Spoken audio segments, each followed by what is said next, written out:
വടകര പാലോളിപ്പാലത്ത് വീട് കുത്തി തുറന്ന് പണം കവർന്നു. ഇന്ന് പുലർച്ചെയാണ് മോഷണം നടന്നത്.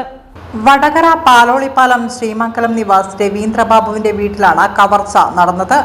മുൻഭാഗത്തുള്ള വാതിൽ കുത്തിപ്പൊളിച്ചാണ് അകത്തുനിന്നും അലമാറയിലുള്ള 5000-ഓളം രൂപ കവർന്നത്. രവീന്ദ്രനും ഭാര്യയുമാണ് ഇവിടെ താമസിച്ചു വരുന്നത്. ഇവർ കഴിഞ്ഞ 5 ദിവസത്തോളമായി മാഹിയിലുള്ള സ്വന്തം വീട്ടിലേക്ക് താമസിക്കാൻ വേണ്ടി പോയിരുന്നു. ഇതിനിടയിലാണ് ഇന്നലെ രാത്രി കളവ് നടന്നത്. അയൽവാസി രാവിലെ ലൈറ്റ് ഓഫാക്കാനായി വീട്ടിലെത്തിയപ്പോഴാണ് വാതിൽ കുത്തിപ്പൊളിച്ചത് ശ്രദ്ധയിൽപ്പെട്ടത്. വടകര പോലീസ് സംഭവസ്ഥലത്തെത്തി കൂടുതൽ വിവരങ്ങൾ ശേഖരിച്ചു. ഞാൻ സാധാരണ തലേ ദിവസം ഇന്നലെ രാത്രി ഒരു 7 മണിക്ക് ലൈറ്റ് ഇവിടെ വന്ന് ലൈറ്റ് ഇട്ട് പോയതാണ്.